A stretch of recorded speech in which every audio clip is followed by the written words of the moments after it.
Okay, so today we get to talk about a new commander that cares about casting things from exile. Prosper, Faldorn, and Vega do this already, but this time we get evasive artifact creatures that can be used in new and fun ways to swarm our opponents for the win. Pia Nalaar, Consul of Revival, is a 2/3 legendary human artificer for a red and a white that says, thopters you control have haste. And whenever you play a land from exile or cast a spell from exile, create a 1/1 colorless thopter artifact creature token with flying. So just like Prosper, we want to stuff the deck full of effects that let us impulse draw, but because we're in Boros, a lot of our stuff is going to be really cheap anyway, and we may not have too many cards that just get stuck in exile. First are the spells that will exile our cards and let us play them by the end of our next turn. Blazing Crescendo will give a creature +3/+1 until end of turn, and then we impulse draw. Commune with Lava costs X and 2 red and will let us impulse draw X cards. Reckless Impulse, funny enough, and Ren's Resolve will let us impulse draw 2 cards each. You Find Some Prisoners gives us a choice. Destroy an artifact or exile 3 cards, pick 1 to impulse draw, and the other 2 remain exiled. Showdown of the Skulls is a saga for 2, a red and a white. Chapter 1 says exile the top 4 cards of your library, and you can play them until the end of your next turn. Chapter 2 and 3 will both put a 1/1 counter on a target creature you control when you cast a spell this turn. And then we have a battle. Invasion of Kaldheim costs 3 and a red with a defense of 4. It says, when it ETBs, exile all cards from your hand, then you draw that many cards. Until the end of your next turn, you may play the cards exiled this way. The flip side is Pyre of the World Tree, an enchantment that says discard a land card, and Pyre of the World Tree deals 2 damage to any target. And whenever you discard a land card, exile the top card of your library, you may play that card this turn. This one is cool because it turns extra lands in your hand into direct damage and more impulse draw. Whenever you cast any of the exiled cards from these spells, you're also getting Hasty Thopters from Pia. Next are permanents that will let us impulse draw as well. Feldon Ronam Excavator will exile cards equal to the amount of damage dealt to it, and you pick 1 to impulse draw. Brea's Apprentice is a 2/3 that makes a thopter when it ETBs, and you can tap it, sack an artifact, and choose 1. Impulse draw 1 or give a target creature +2/+0 until end of turn. Flame Skull is a 3/1 with flying that can't block and says when it dies, exile it. If you do, exile the top card of your library.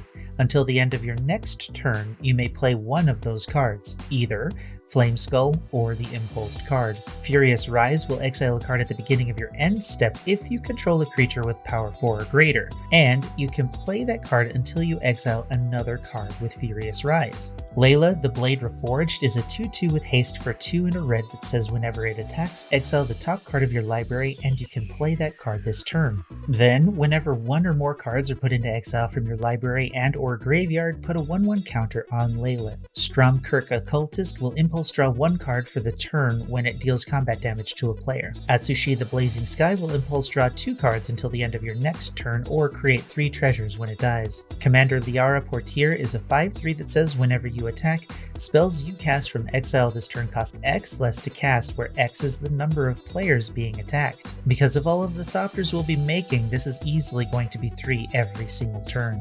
Then it says exile the top X cards of your library. Until the end of turn, you may cast spells from among those exiled cards. Kami of Celebration says whenever a modded creature you control attacks, impulse draw 1 until the end of this turn. And whenever you cast a spell from exile, put a 1/1 counter on a target creature you control. To benefit from all of this exile casting, we have Passionate Archaeologist, which will deal damage to target opponent equal to the spell's mana value when it's cast, and Nalfeshni, a 4/6 with flying for 5 and a red that says when you cast a spell from exile, copy it. You may choose new targets for the copy. If it's a permanent spell, the copy gains haste, and at the beginning of your end step, sack it. Next, we have a little bit of traditional card draw with Lochiel Clockwork Scholar, which also prevents all combat damage to attacking artifact creatures you control, and Seize the Spoils and Thopter Shop, which will also churn out thopters if you're desperate. In addition to making thopter tokens when casting stuff from exile, we have a handful of non-token thopters and a token thopter generator. Ornithopter, Ornithopter of Paradise, Pilgrim's Eye, Sky Scanner, Thopter Assembly, Liberator, Urza's Battle Thopter, and Loyal Apprentice. Before we move on though, if you like what you've seen so far, why don't you hit that like button and sub to the channel so you don't miss more videos like these in the future. It'll help these videos get out to more people who will enjoy them also, and help the channel grow grow at the same time. Thanks. To help cast all of these exiled spells, we have our traditional ramp package along with some treasure generation. Beamtown Beatstick, Prying Blade, and Gold Vein Pick will all let the equipped creature create a treasure when it deals combat damage to a player. You've Been Caught Stealing is a sorcery that gives you a choice to make each creature block this turn or create a treasure token for each opponent who has dealt damage this turn. Monologue Tax will create a treasure whenever an opponent casts their second spell each turn. Seize the Spoils, Big Score, and Unexpected Windfall will all draw you cards and give you treasure if you discard a card as an additional cost. Spiteful Repossession is a sorcery that deals damage to each opponent who controls more lands than you, equal to the difference. Then you create treasure equal to the damage dealt this way. Professional Facebreaker will make a treasure token when a creature you control deals combat damage to a player, and you can sack a treasure to exile the top card of your library that you can play this turn. Our ramp package this time includes Soul Ring, Arcane Signet, Boros Signet, Felwar Stone, and Mind Stone. Next are a handful of cards that will zap our opponents using our thopters as ammo. Goblin Bombardment will let you sack a creature to deal 1 damage to any target. Impact Tremors will deal 1 damage to each opponent when a creature ETBs under your control. Hell Rider is a 3/3 that says when a creature you control attacks, Hell Rider will deal 1 damage to the defending player. Brazen Cannonade is an enchantment that says when an attacking creature you control dies, it deals 2 damage to each opponent. Then, at the beginning of your post-combat main phase, if you attacked with a creature, exile the top card of your library. Until the end of combat on your next turn, you may play that card. And Alibu Ancient Witness is a 4/5 that says other artifact creatures you control have haste, and whenever 1 or more artifact creatures you control attack, Alibu deals X damage to any target, and you scry X, where X is the number of tapped artifacts you control. Next, we're going to buff our Thopter army to make it a ridiculous aerial threat. Intangible Virtue will give your tokens +1/+1 in Vigilance. Rally the Ranks and Adaptive Automaton will each give a chosen creature type +1/+1. Chief of the Foundry will give other artifact creatures +1/+1. Inspiring Leader will give your creature tokens +2/+2.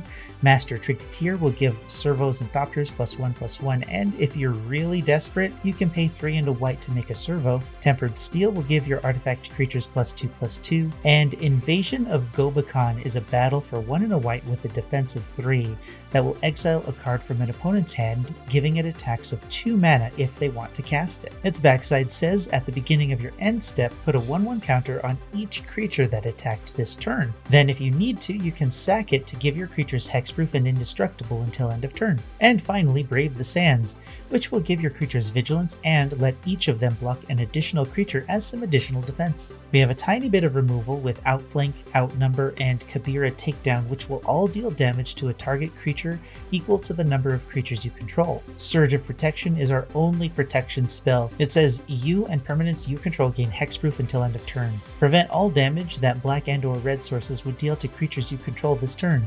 Now that I'm thinking about it, we definitely need more protection just in case they get exiled and need to be used at a later time. If they're exiled, they just get lost. You don't get them, so we need to fix that. Then the miscellaneous cards. Burgi, God of Storytelling, which will create a red mana when you cast a spell. Popular Entertainer says commander creatures you own have whenever 1 or more creatures you control deal combat damage to a player. Goad target creature that player controls. And finally, Mizzium Mortars will deal 4 damage to a target creature you don't control, and has an overload cost of 3 and 3 red that will deal 4 damage to each creature you don't control. We add 35 lands, and then we're done. I think that it's going to be really easy to exile cards, and a lot of them, but we may run into trouble playing them if we can't generate enough mana to. But since even playing lands will create thopters, it might be easier than I think it will be. Pia Nalaar, Consul of Revival, seems like a fun exile commander to play with, and I hope I get a chance to put it together in paper one of these days. But what about you?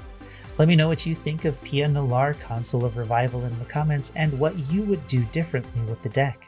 I'm putting Glissa together, and she finally came in the mail the other day, so I'll be putting my first infected deck together soon, and I'll share that when it's done.